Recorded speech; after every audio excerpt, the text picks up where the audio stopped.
Welcome to Friday Night Chats with Garage Geek. Unfortunately, it is Saturday morning. I came home from work yesterday and I crashed for about 2 hours. I actually did that the day before as well. I think I'm just catching up on my lost sleep. I've been staying up too late. I usually go to bed at 11:30. I need to get back to going to bed at 10. I got to readjust. So yeah, I kind of took a break and I went to bed. And then when I got up, I just sat and I read, and that's something I haven't done in a while. And that was because I really wanted to finish a physical book, which I'll talk about in a little while. But anyways, I actually have a lot of things on this list to discuss, and I think it might be an interesting chat unless I mess it up. I mean, some of the ideas I have are interesting. We'll see where it goes and how well I can execute them. All right, I watched Godzilla versus King Ghidorah, and that is from 1991. Now, this is a direct sequel of Godzilla versus Biollante, which is what I watched last week. And I have to say that I enjoyed this movie so much more than Biollante, although I did enjoy Biollante. But this one kind of hit all of the sci-fi elements that I love, whereas Biollante was more, straight up monster, science gone wrong, body horror, like playing God, like Frankenstein's monster, that kind of thing. This one was just straight up a sci-fi romp, and it was crazy and just all around fun. So let's talk about Godzilla versus King Ghidorah. I actually even have some pictures, of course. So this one,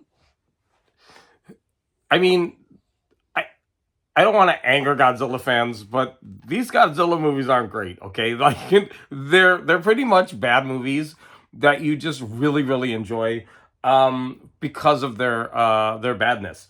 So this starts with a UFO that visits Earth, and they're like tracking the UFO, and the UFO looks really cool. And then they finally track it, only to find out that they're not aliens. They're actually humans from our future, and they've come to our past to stop Godzilla because in the future he's going to destroy Tokyo and destroy the world. And they set up this convoluted thing where they have to like take Godzilla back in time. I don't know. It's just I don't get the story at all. Who cares? It involves time travel. And so they have these like really cute look at that thing. They have these like really cute things. They're like pets. And they take them back in time, and what they do is one of them leaves them there on purpose so that they will evolve over millions of years to become the three-headed Ghidorah. They're three separate monsters, but they are creatures, but they evolve after this nuclear. So I think in the past they were supposed to like stop Godzilla from getting the nuclear blast. So they take him and then they drop him in the ocean so that he's buried deep, so that the and he's like the normal size, so that the radiation won't affect him. Again, this makes no sense. But they leave these three creatures, and then they develop into a monster. And of course, this monster starts terrorizing the Earth. And all of a sudden, they need Godzilla again. But lo and behold, they never killed him. He's down there. So what do? They just irradiate him under the sand. And so, actually, this is like a totally new Godzilla, because that means like the other Godzilla was erased from history. But we've got a brand new Godzilla, and he comes up and he, of course, destroys Ghidorah. I think that's what the story was. It's something like that. But man, is it cool. So here's Ghidorah flying over, like there's Ghidorah flying over the dome in Hiroshima. I've actually been there, and so that was kind of really interesting for me. Here is Ghidorah flying over the Bay Bridge, I believe, in San Francisco. Of course, I used to live there, so that was really cool. Although, I hope that's the Bay Bridge, or else I'm going to be foolish, because I think that's Treasure Island right there. But anyways, here's a really cool scene. Watch this. This is so awesome. Let me turn up the volume. Oh wait, we got to go back because this is so cool.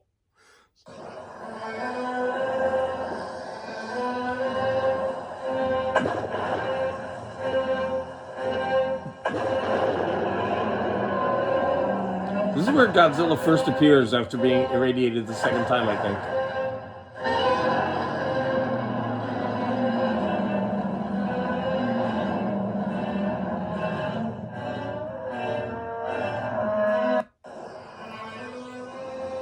Okay, so I don't know about you. This is so freaking corny, but so amazing at the same time. I mean, this is Godzilla first showing his head. And yes, it's a man in a suit, but who cares? He looks fabulous. You get the fabulous award, Godzilla. You just come up on that land and you just open your mouth, and that music is slowly getting, faster and faster. Amazing. So there's going to be moments like this when you watch a Godzilla movie where you're just swept up in it, despite how silly it all is. Here are the credits, and I actually filmed this for my husband, and I was laughing and just making silly comments, and I sent it to him because he wasn't watching it with me. And at one point I said, look, Godzilla's drinking a soda or something. I don't know, it's silly, but look how cool this is. And that music. Drinking some soda.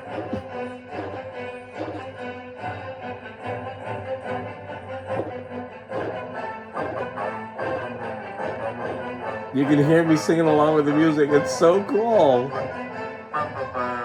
Okay, you don't need to hear me singing. That theme music is so rousing. It's so awesome. So Godzilla's under the water and he's just opening and closing his mouth and they're playing the music. And he's just, I don't know, he's getting a spa or something. It's hilarious. It's just a great way to end the movie. So I don't know. 5 stars for me? Maybe. No, it's really like a 2.5 to 3 star movies. But man, did I have fun with this. Kooky story. You don't even know what's going on half the time. Who cares? The special effects are just funny, fun. It's a great movie. Just an overall fun movie. And so that was Godzilla versus King Ghidorah. Oh, I actually have the poster for it. Hold on. So this is, when I was on HBO, this is what you see when, you go to click on the movie. I think those are cool because painted covers. And I guess it's, a close-up of that. And so there's Ghidorah, the 3-headed monster. I mean, look how cool that is. Like, what's that? But anyways, awesome. So yeah, that was Godzilla. I saw this and I was instantly jealous. Like, that has to be the most amazing game shelf I've ever seen. Look. Like, how cool is that? Will one of you make that for me and send it to me, please? I'll find room for it, I swear. Someone out there in the garage army has to do that for me.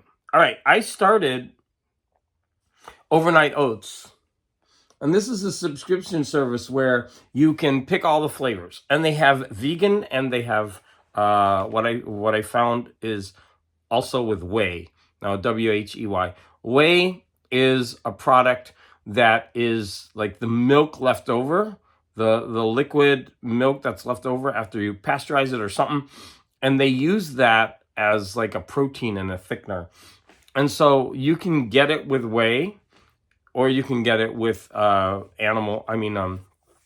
protein. So I bought both because I wanted to try them out with my husband. So I'm, for the most part, sticking to the vegan ones, and he's doing the whey ones.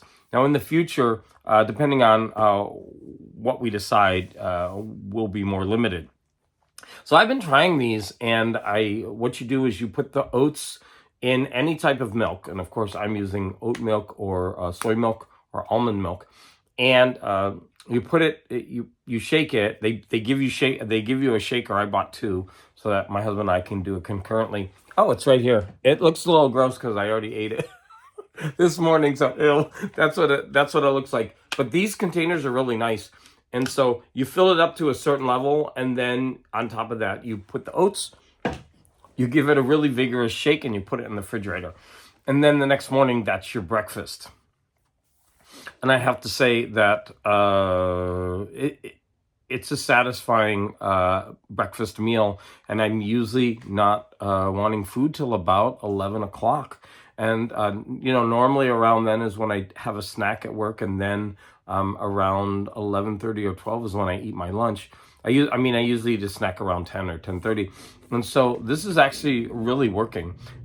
So I'm enjoying all the different flavors, and I guess I'll continue to update you on that. Um, so another movie that we both watched was Nobody 2. So Nobody, the first movie, was about a man who's secretly an assassin, and he's also trying to live a normal life as a family man. And this movie is where he's had enough and he just wants a vacation. And so he remembers a place that his father, who was also an assassin, took him when they were young. And he realizes too late that the reason the father took them there was because he was doing a job, and it's in the heart of like an independent mob territory. And once he's there, he's embroiled in all of the chaos again. And I'm gonna have to say that I loved this movie up until like three quarters, and then after like the last quarter, it devolves into, I think the first movie did that too. It devolves into this, like everybody killing everybody else in inventive ways. But up until then, it actually has a lot of heart and emotional resonance. He and his family go in an arcade, and there's a bunch of altercations within the arcade, and it's really personal and it's really really interesting. I also liked a lot of the minor characters in this movie, and the situations that they're in, and how they change loyalties. It's actually a really good action movie. So despite the ending, which a lot of action people who like action movies will really like, I would give this movie a 4 out of 5. Definitely worth watching if you have Netflix. Another movie that I watched, or we watched together, was Saw 10. Now, this movie, of course, is not going to be for everyone, but my husband and I are huge fans of the Saw franchise. And I really like the inventive ways that all the Saw movies kind of linked together as they went. They would add more layers to the original couple stories. At this point, I thought Jigsaw was dead, but he isn't. And they bring him back in a really, really inventive way. And the whole movie becomes revenge. And I don't want to spoil it, because if you watch it, it's got a really, really good beginning. I actually think they did a great job with the writing. And of course, after the halfway point, it becomes, all these people trapped in these horrible situations, and they have to do horrible things to try to get out of it. It becomes really squeamish and queasy at that point. But since it's not real, I really get into it. I don't know. I'm a big fan of the Saw movies, but if you can't stand gore, you won't want to watch this movie. But I really did like the whole setup, and I've always thought that the writing on these movies was actually really well done, and this continues that vein. This is a really well done movie. If you're a horror aficionado, I would say this is a 5 out of 5, a must. If you're a regular movie watcher, then maybe this would be a 3.5, just because I know the horror genre isn't for everyone. But this is definitely a 5 out of 5. I would absolutely watch this movie again. Okay, I want to talk about a YouTuber. His name, the name of his channel is Chadwick's Channel of Stuff. And he puts out videos. He's got about 300 or 350 videos, but he only has 289 subs. And that's a shame, because he's really interesting and quirky. And he kind of just does whatever he feels like. One day he'll post a jigsaw puzzle video. He also he has a camera set up in his backyard, and it's on a fence, it's a wooden fence. And there's so much nature that goes by. And all he does is he edits it, puts music on, and points out when all the animals go across. And it is so much fun to watch. Each video is like a minute or a minute and a half. And what I did was I went ahead and recorded one. So we're going to watch it. Uh-oh. Oh, here it is. I almost thought I didn't put it. Now, what I did was I sped it up so that it's only 40 seconds. But if you want, you can obviously go back. And what I love is he names all the animals that go by. It's really funny. All right, got to go back.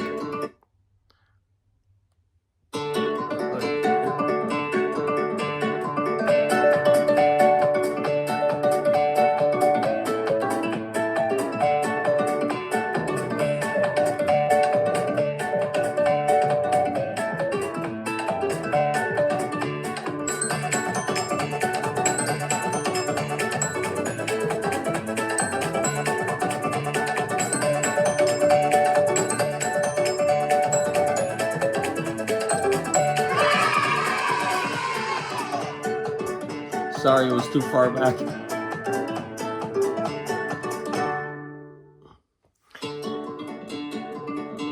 Okay, I don't know about you, but that is just a cute, enchanting way to start the day, watching all these animals go by. It's really cute, and I love seeing their eyes. Sometimes there's a family of raccoons that go hopping and skipping over each other, and they run back and forth. And then a coyote comes, and I'm always worried that the coyote is going to kill the raccoons or the possums. But anyways, if they do that, it happens off screen. Thank goodness. But anyways. He likes to talk about books and movies. I think I found out about his channel through the DAW, the Show Us Your DAWs, I think.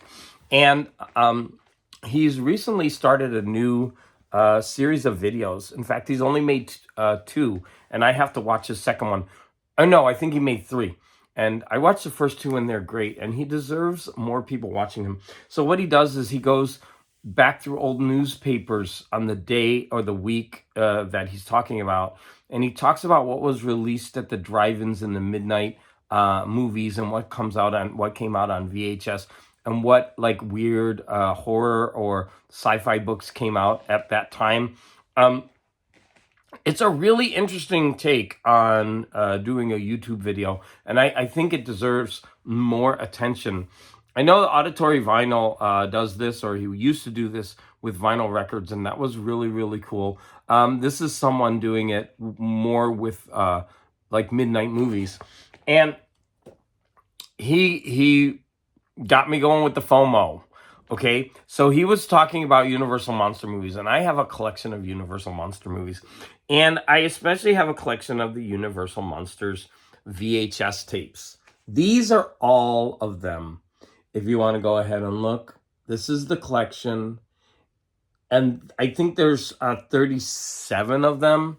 And so what I did was I actually have them on the list on my phone. And I decided, since this is all of them, I wanted to note all the ones that I don't have. And if it turns out that I don't have 10 of them. And so this week I went onto YouTube and I bought 2. And I bought one of the most elusive ones. And that is the Spanish language Dracula. Now, of course, I have this in many versions on DVD. And I think I have it on Blu-ray. But of course, for my collection, I wanted it.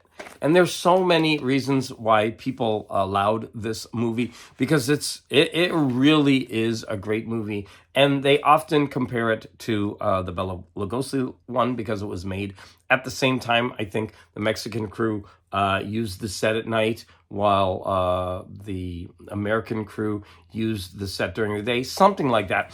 So you get all the same sets and all that kind of thing. But it's like, the same movie made with 2 different casts, and to see what they could do. So it's a fascinating look at movie history in that regard. Anyways, this one usually goes for like $20 to $40, and someone had it for sale, and they were offering $25, and that included the shipping. And I wrote them and said, look, if you would sell it for $20, including the shipping, then I will buy it. And the seller agreed. And so this is probably the most expensive one that I'll have to buy. I ended up paying $20, and so that means I need 9 more. But hey, I went ahead and found another one, and that is The Monster and the Girl. Look at this. awesomeness. I think I paid $5 for this one, and that included the shipping. I'm not sure. It might have been $6 total. I can't remember. But getting all the movies that I got them super cheap. So now the last 10, I know I'm going to have to pay individual prices just to get them all. But they're not going to break the bank. And if I buy a couple each month, it should be okay. So now I only need 8 more, and I will have the entire Universal, the Classic Collection Universal Monsters. There's the logo up there. And if anybody would like me to do a deep dive into these, I will pull them all down. In fact, I just bought some more VHS tape, the cases that you put them in, the plastic ones, to keep them safe. So here's what they look like inside. It's a VHS tape. Maybe you want to see the label. I don't know. Like, that's funny because this one has the actual sticker down the front, and this one doesn't, which is weird. Maybe it was a later printing of it. Okay, so Chadwick, thank you for the FOMO, I guess. But what I really want to say is that I hope you will give Chadwick's channel of stuff a watch. Maybe watch his latest video and see what you think. Give him a thumbs up. And of course, if you don't like it, you don't have to go back. But I think you'll find merit in his videos. He and Jeff at Jeff's Cave of Cool Books they are going to do a live stream, I think next week on the 21st, I believe. Don't remember. I think it's a Wednesday at 4 p.m., which is a shame because I usually get home from school between 3:45 and 4:15, and I usually eat right then. And so I hope I won't have to miss it. Because I would like to be there to support them live. But hey, they picked a time when it's just difficult for me. Next, I watched an episode of Kolchak, and this is Kolchak number 17. Now, I'm getting sad because I only have 3 episodes left, and I've really, really been enjoying Kolchak, and actually the interaction that I've been having with Jeff, because he really loves the show, and I often poke fun of it, and just to get his goat. But it really has been an enjoyable show, and it's of its time. And I like I said, for example, at the very end of this episode, there's a mummy, and he's lying down. And as they're closing the fading out for them to do the credits, the mummy opens his eyes, and they didn't fix it. I actually had that in a video, but I didn't port it over. So there's just fun things like that, when you're watching an old show, they didn't have the budget or whatever to fix, or they didn't catch it.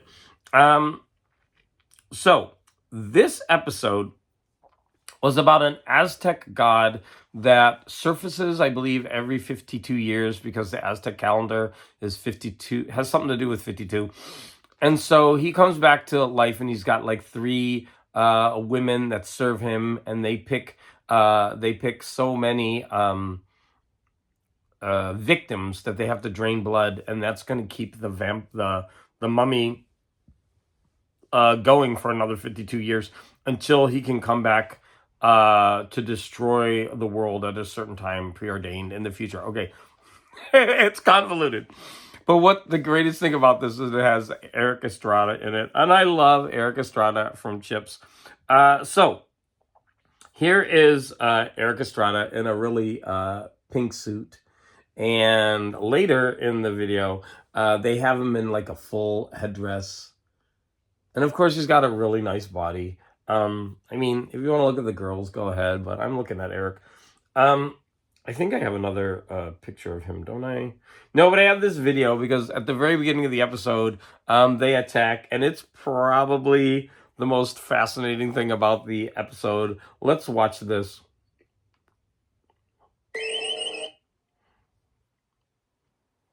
Here, let's go ahead. I've got a quick play.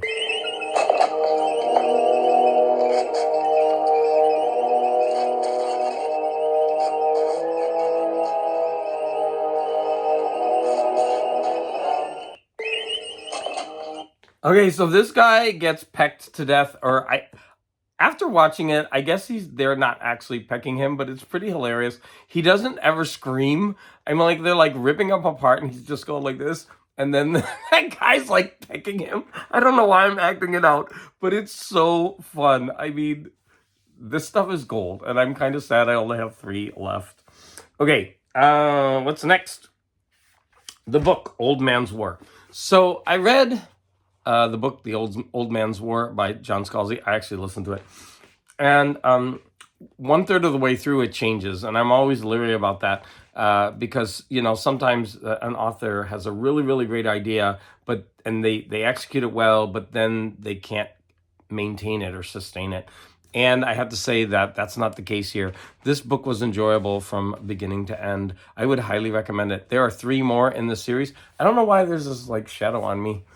Let me move over a little bit. There are 3 more in the series. I already ordered the second one, and I'm highly looking forward to listening to the second in this. So this is about older people who sign up to kind of well, they don't know exactly what they're signing up for. And so I probably shouldn't ruin it, because that's part of the mystery of the book, is like you have to find out what's going along with the characters. All we know is that they're older, and instead of suffering through old age, they decide that they are going to donate themselves by joining a galactic military. And so that's all I'm going to say, because it's a really, really fun book from beginning to end. There's a lot of parallels with a popular movie franchise that's been going on for a while. But once you read it, you'll see those parallels. This was a lot of fun, and I'm going to highly recommend this book.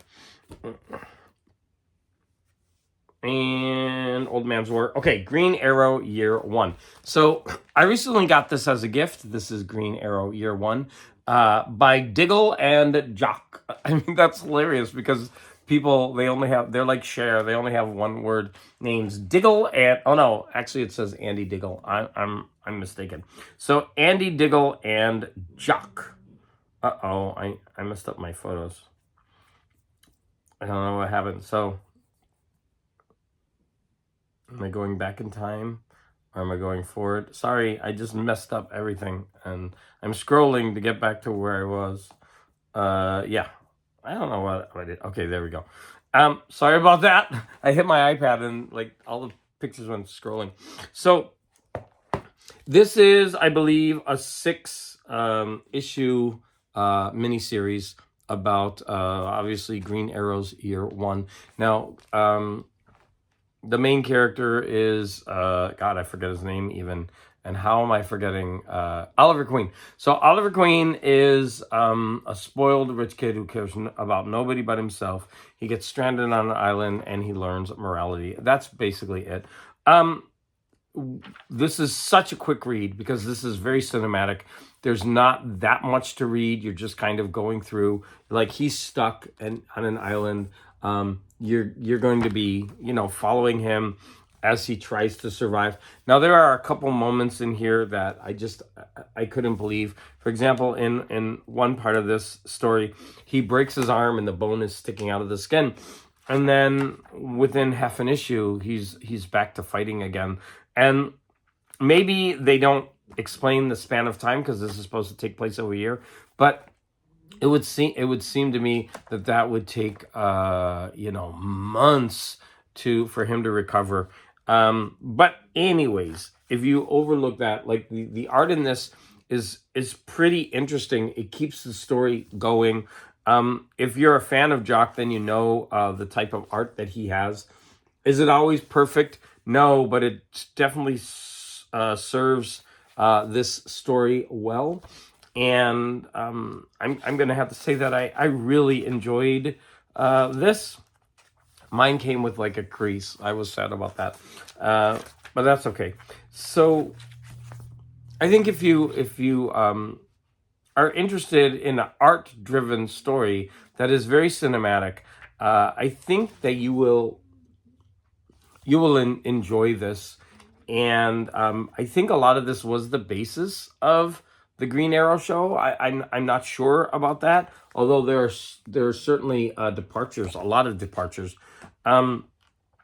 So I also found out that this is going to be released in the DC Compact in February. And so if you want a cheap version of this, although of course the art will be smaller, and I think the showcase of this is the art. But if you want a cheap version of this, that will be readily available. You'll be able to get this in February. So there you have it, Green Arrow Year 1 by Andy Diggle and Jock. Next, I watched 2 episodes of Sliders. Season 1, episode 9, and season 1, episode 10, and that was the end of the first season. So I finally finished the first season of Sliders. Now, episode 9 is called The King is Back, and I don't think I took any pictures of the Sliders episodes. I'm scanning my pictures right now. No. And so I'll just have to describe them. So in the 9th episode, they go to a world where I forget the character's name, but he's the singer in the group, and he is on that world. He's as big as Elvis, and he was thought dead, and so there's all these rumors, just like Elvis, that he could be alive. So there's a lot of people who impersonate him just like Elvis, and there's all these conspiracy theories. And so when he appears, someone gets a snapshot of him, and the whole world goes crazy. And so they're after him. And of course, one of the major ideas of this story is, can you find an Earth that's better than your own, and would you want to stay there? And so in this episode, the rest of the group they're concerned because they see the pull or the attraction of this world for that member of the team. And, they just don't want to strand them somewhere there because they're only there for a short period of time. And that's another theme of the show. Can you really know a place within 3 days before you know the nuances and before it's too late? Because once the other ones leave, they can't go back. Because that's one of the premises of the show. They're kind of lost not lost in space, but they're lost in parallel universes, and they can't get back to where they were before. But that's their quest. They're trying to get back to their original Earth. And a twist that happens in this is that the real singer appears. And I was like shocked because they have both guys on the screen at the same time. And I had to look this up because they're actually twins. And it works really well for this episode. I think they wrote it well, and both of them can sing really well. And so that added, because in the end, they kind of start warring with their voices, and it adds a fun element to this episode. And then we come to the season finale, which is episode 10, Luck of the Draw. Now, here's an example where the team jump into a new world and everything looks great and they don't really understand the fine print. So everything seems to be free. You can take cars whenever you want. Everyone's rich.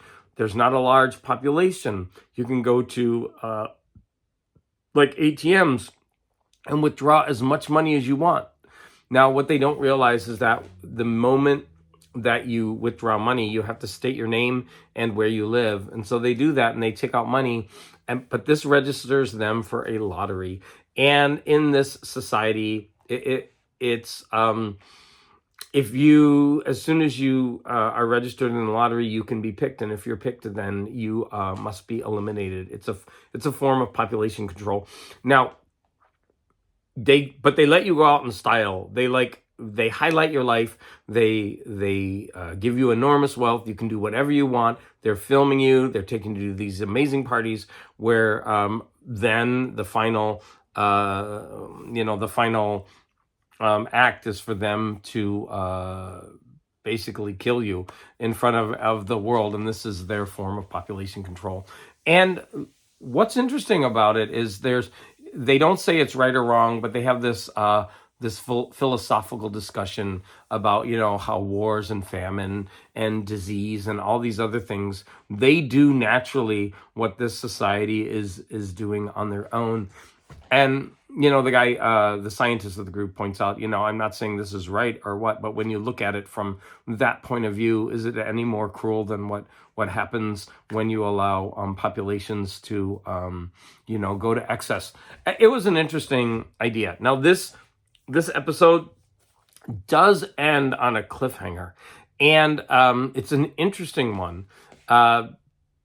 I don't know if I should spoil it, but I don't know if anybody out there really watching these after I discuss them. So I think it's just kind of fun to discuss these episodes. So the female of the group finds a guy that she thinks is really handsome, and she brings him with them, and they also bring a dog. So now their ranks are they've gone from 4 to 6. But in the very last second, as the one guy is the scientist is the young scientist jumps through, he is shot, and so we don't know if that new guy was meant as a replacement for him. He wants off the show or whatnot, or if it's a red herring. It was an interesting cliffhanger for Sliders season 1. Okay. I'm going to probably talk extensively about a book that I read, so I think I'm going to save that one for last.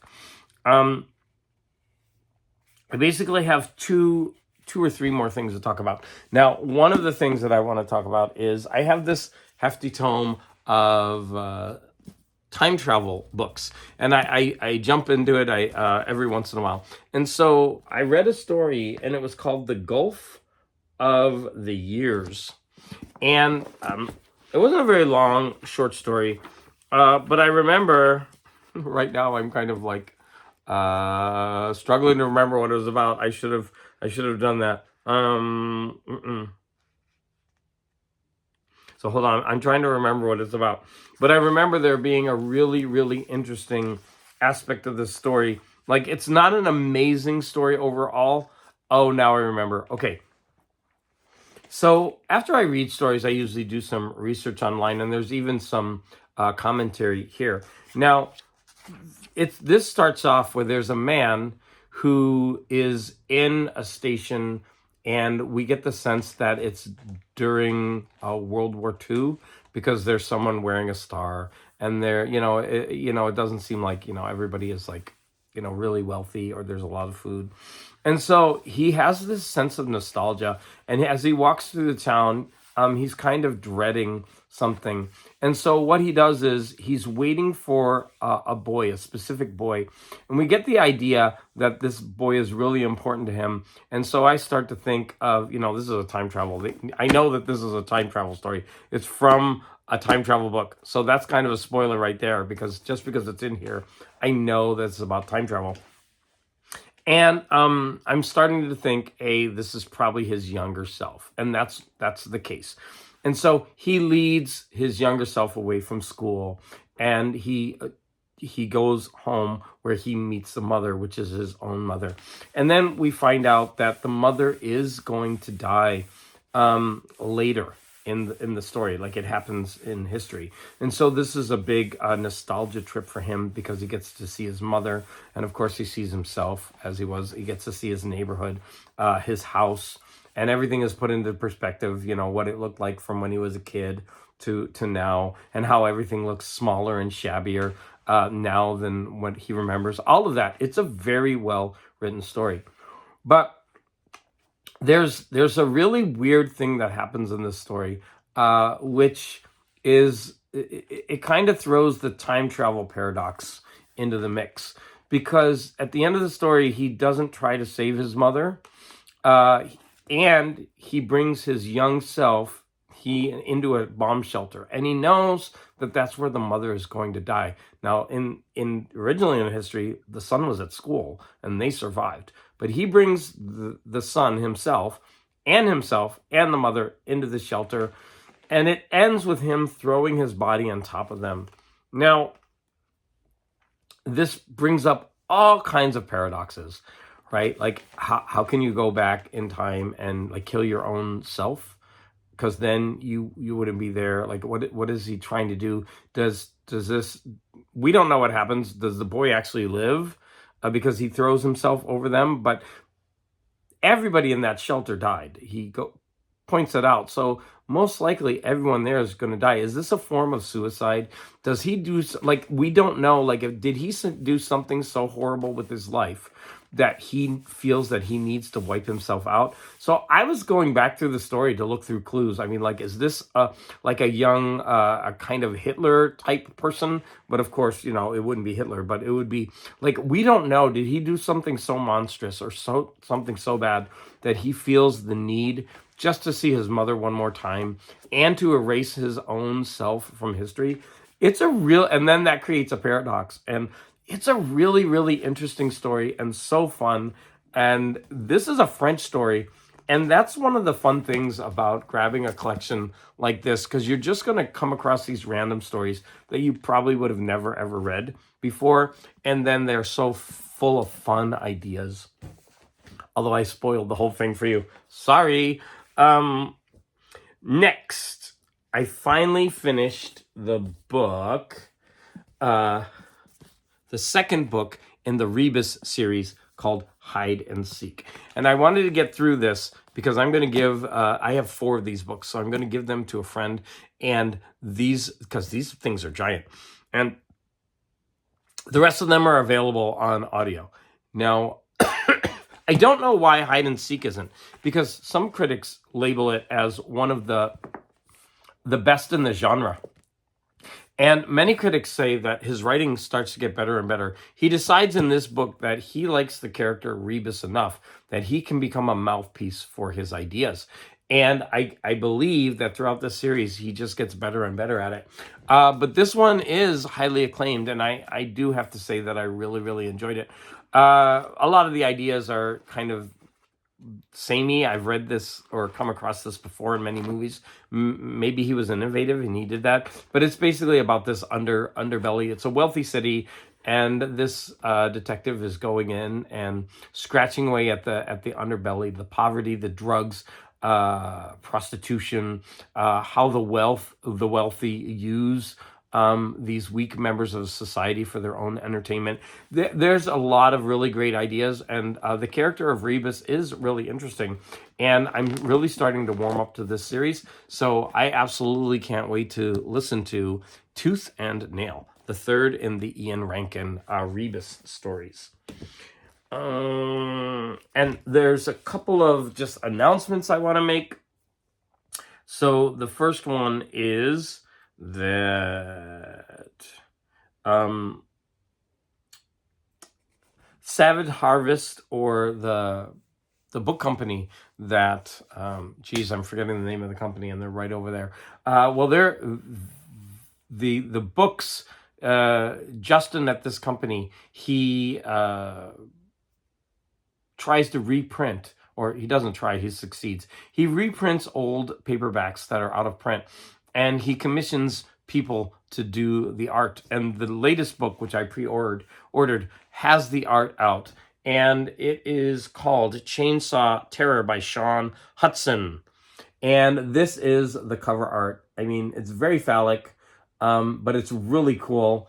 And this is the virgin art, because he commissions the art and he keeps the art, he buys it, and then of course he puts the trade dress on it. And so this is the latest release, which I pre-ordered, and it should be out soon. And I'm ashamed of myself because I can't remember the name of the company. So sorry about that. But I can link it in the description because I forgot the title of the company.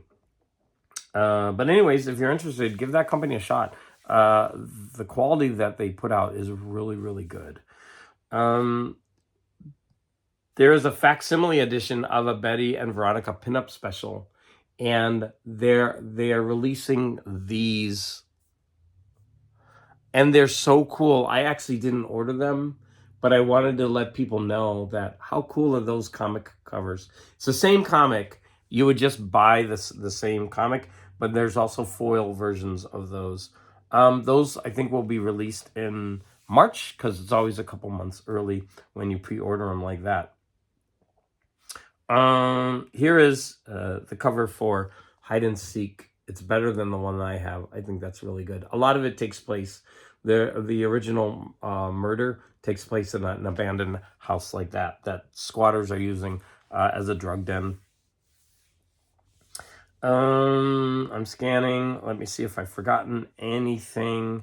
I think that's it. So the last thing that I'm going to talk about is I'm going to talk about a book. Oh no, there's one more thing. It's sitting right next to me. So Donald Rex sent me a really amusing package, and I started reading this one. It's called Dwellings. I only got halfway through it before I fell asleep, not because it was boring. It's very strange and weird, and it's Harvey meets horror.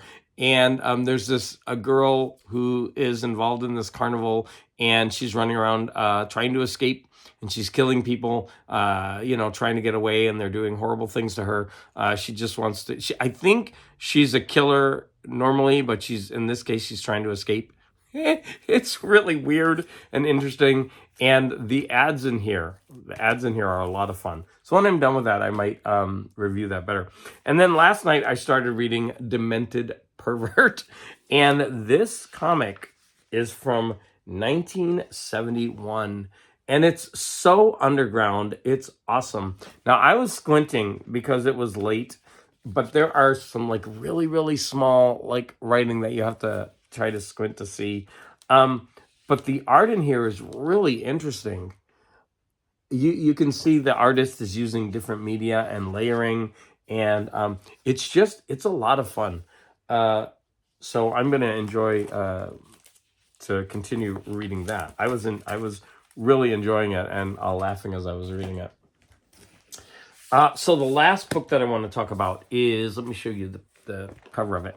I've been on a C.S. Lewis kick. And when I researched the Stephen King's Dark Tower, this book came up. C.S. Lewis, The Dark Tower and Other Stories. And I was intrigued. And so I went ahead and downloaded it and finally got around to reading it. And it's basically a hodgepodge of a lot of his work. A lot of it that was not published during his life. So there's a couple stories in here that aren't complete. And the first one, called The Dark Tower, is fascinating because I recently read his space trilogy. And this one was a false start for the second book that he abandoned. But there's a lot of it, right? A lot of the novel is there. I would say about half of the novel is there. And of course, the author would have edited and added things. But we're just given this, half of a story. And it's really interesting. There's a big break in the middle and we jump. And you have to imagine how the author would have moved it along. But this one focuses on time travel.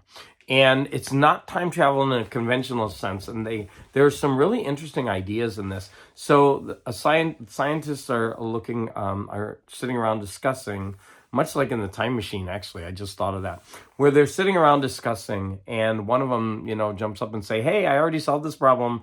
I have a sort of time machine, I think, and it's called a chronoscope." And that's very much, I just remember that's exactly what happens in the Time Machine.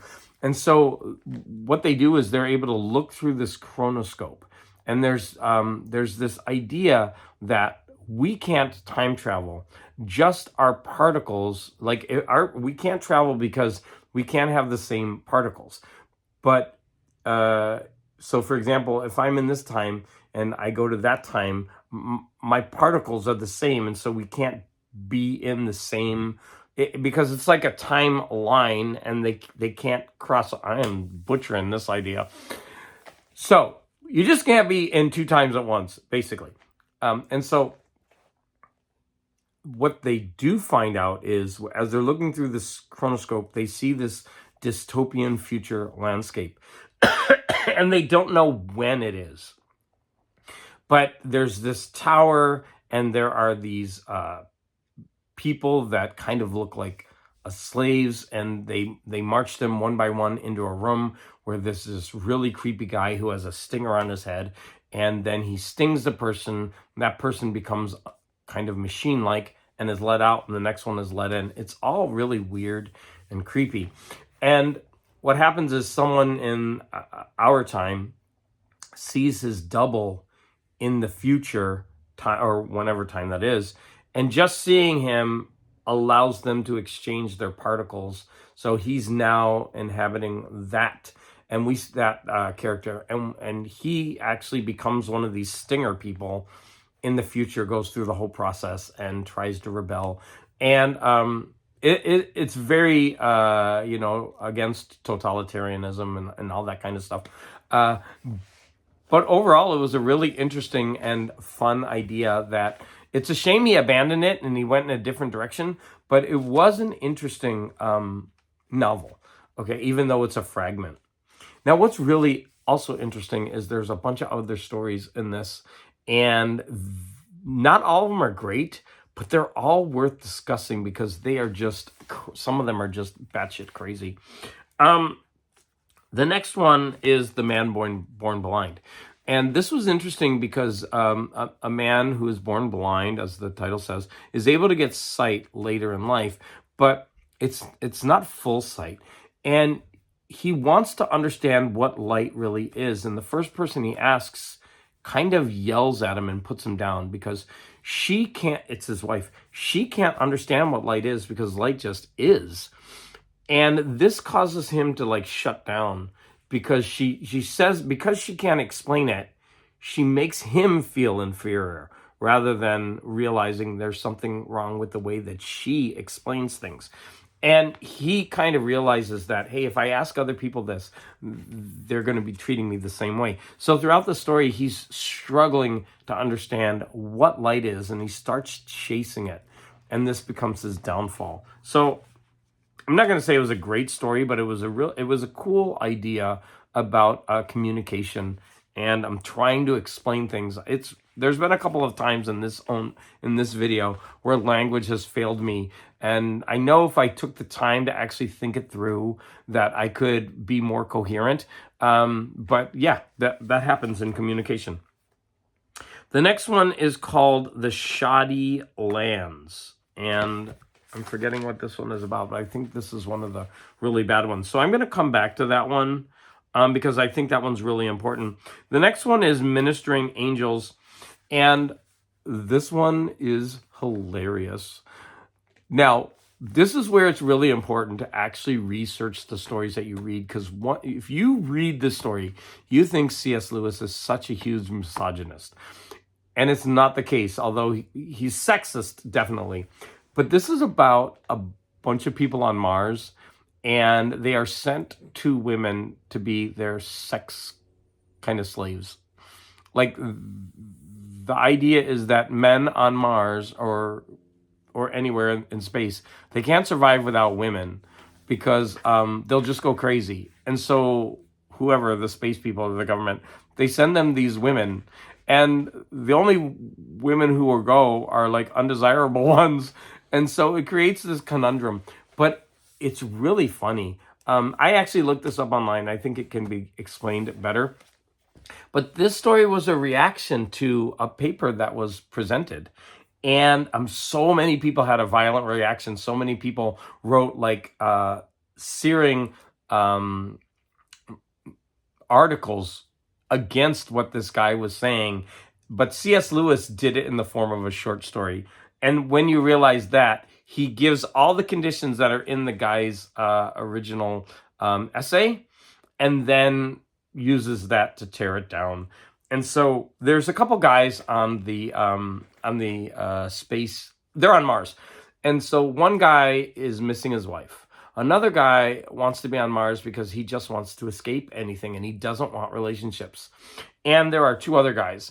And the two other guys are so disgusted with the women that they actually steal the rocket and leave to go home. Now, one of the women is really thin and I think young, but she's this feminist type. And the other woman is a 70-year-old, really obese, former sex worker who can't get any more clients on Earth. So they send her. And she's actually a really, really interesting character because the guy who is there for to escape everything, he takes pity on her and he tries to start to love her, not for her body, but for who she is. And this is one of these Christian messages coming through, which is actually very poignant in the overall arc of this story. But the way that they treat, the writer treats the women is pretty ghastly. So I looked this up, and I wanted to read a little bit about this, because it's pretty funny the way the article is better than the short story. So he wrote, his basic argument goes something like this: of course, we can only have men on Mars because all the scientists and whatever are men, but men need sex or everything will fall apart, because without sex, they'll fight and destroy each other, and we'll waste billions of dollars. So the only solution is to radically change our sexual mores as a culture and send some nice girls to have sex with them and relieve tension and promote morale. After the article was published in the Saturday Review, Richardson expanded the article to answer some of his critics, who had said things like, maybe they'll just masturbate, and also men can have sex with each other, to which he answered essentially, I think we'd all prefer to have some nice girls to come have sex with us. Oh, God. This article is hilarious. And of course, there was a woman writer who wrote in, and she tore him apart. And it's all really, really funny. Another thing that Anderson points out is, for instance, send equal teams of men and women scientists, or send married couples, or use drugs to lessen sex drives, or just expect men to deal with it, as they have often done while exploring Earth and throughout history. It's really a funny article. So the woman who wrote to him, she wrote, she starts out with, I'm going to tell Dr. Robert S. Richardson a secret. Women are not walking sex organs. They are human beings. They are people just like men. It's really funny.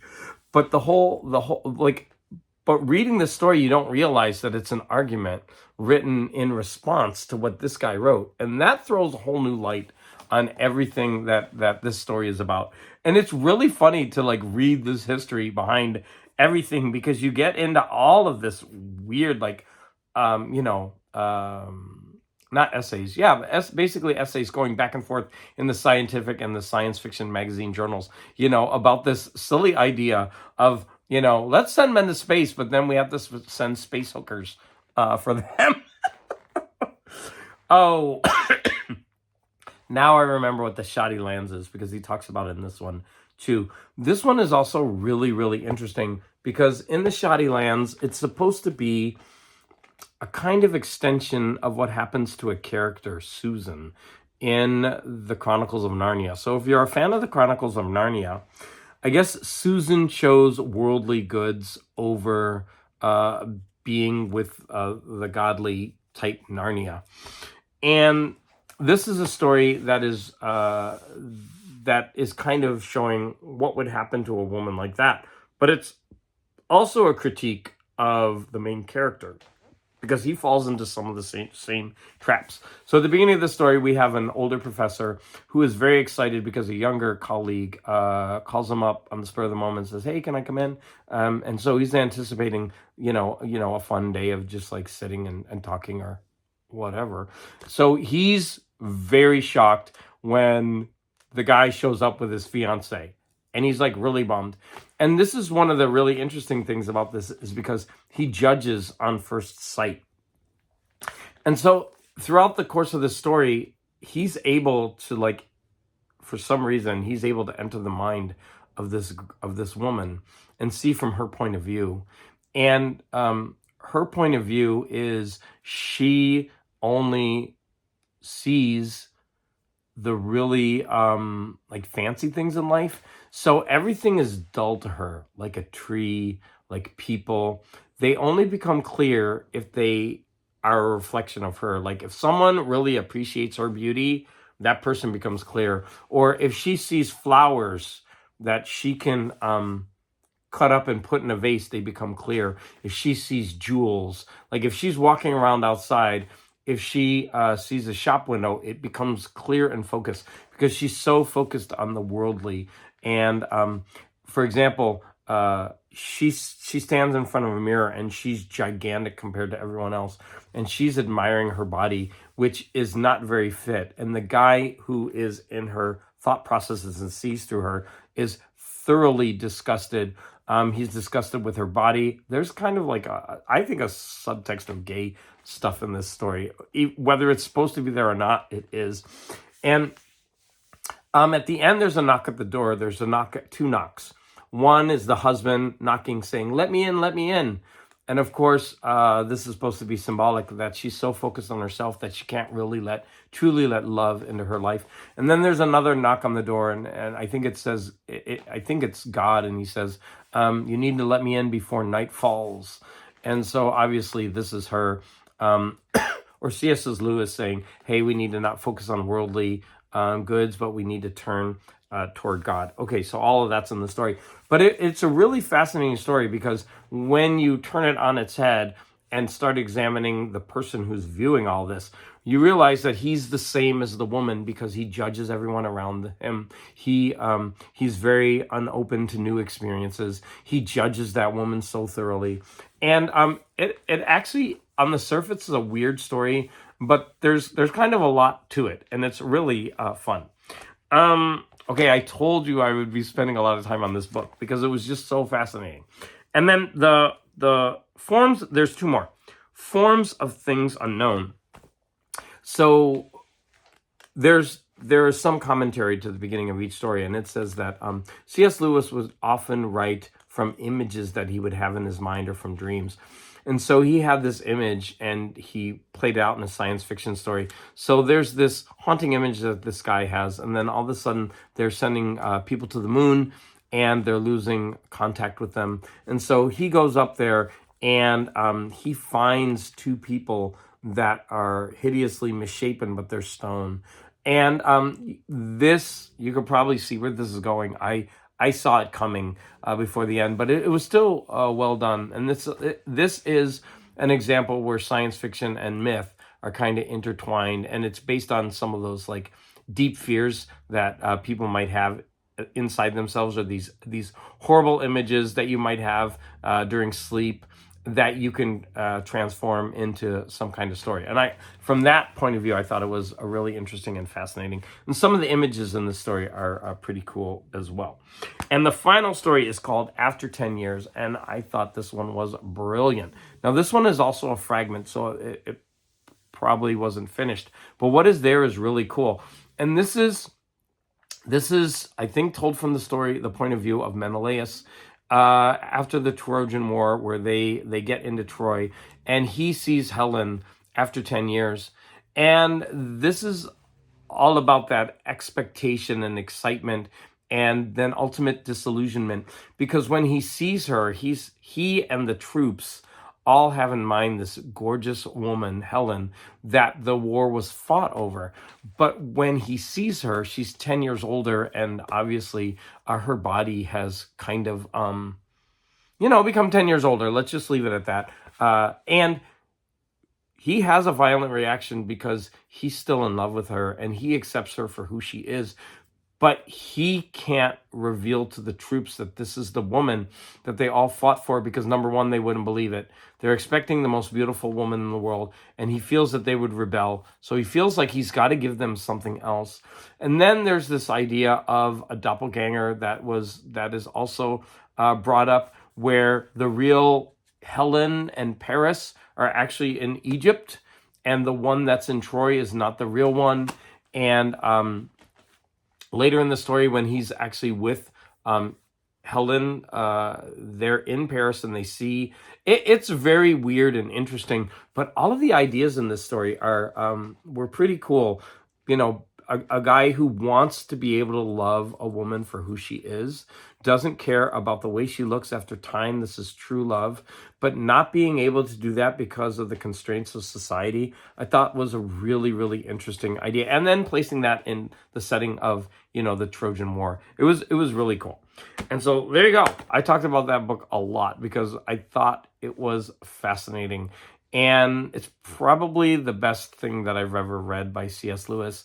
I love the ideas, even if they're not even if all the stories aren't wonderful, the ideas behind a lot of the stories were, and I just really enjoyed this book a lot. And wow, I talked about that book for 20 minutes. Holy crap. Most of you probably shut off a long time ago. So I'm almost done, but I talked so long that, oh, here they are. I want to go ahead and thank everybody before I do my final review. Thank you for all the support. I mean, this is me just rambling for over an hour. And if you've watched this far, then you are really a leader in the garage army. So what did I do today? I talked about a couple movies: Godzilla vs. King Ghidorah, Nobody 2, Saw 10.